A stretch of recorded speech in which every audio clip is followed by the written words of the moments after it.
માં સાંબેલાધાર વરસાદ વરસી ગયો। ગઈકાલે સવારે 6 વાગ્યાથી આજે સવારે 6 વાગ્યા સુધીની સ્થિતિની જો વાત કરવામાં આવે તો 24 કલાકમાં 198 તાલુકાઓમાં અવિરત મેઘમહેર જોવા મળી રહી છે। રાજ્યમાં મેઘો મન મૂકીને વરસ્યો છે। વાત કરીશું ખેડાની।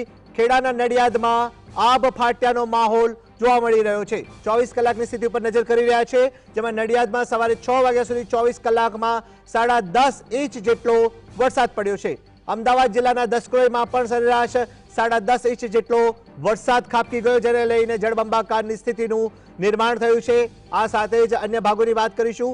ખેડાના માતરમાં સરેરાશ 9.5 ઇંચ જેટલો વરસાદ પડ્યો છે।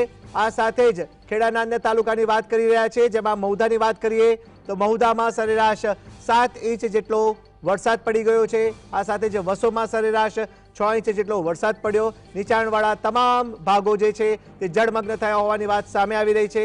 આ સાથે વાત કરીએ અમદાવાદ જિલ્લાના સાણંદની। સાણંદમાં સરેરાશ 5 ઇંચ જેટલો વરસાદ પડી ગયો છે। આ સાથે જ અમદાવાદ જિલ્લાના બાવળા અને ધોળકામાં પણ સરેરાશ 4.5 ઇંચ જેટલો વરસાદ પડ્યો છે। ગઈકાલે દિવસભર વરસાદ પડ્યો। વાત કરીશું અમદાવાદ શહેરની। અમદાવાદ શહેરમાં સરેરાશ 2.5 ઇંચ જેટલો વરસાદ પડ્યો છે। નીચાણવાળા તમામ વિસ્તારો જળમગ્ન થયા હતા।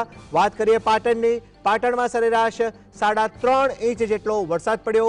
આ સાથે જ અરવલ્લીના ભિલોડામાં સરેરાશ 3.5 ઇંચ જેટલો વરસાદ પડ્યો છે। અવિરત રાજ્યમાં મેઘમહેર યથાવત છે। અન્ય 186 તાલુકાઓમાં નોંધપાત્ર વરસાદ નોંધાયો છે।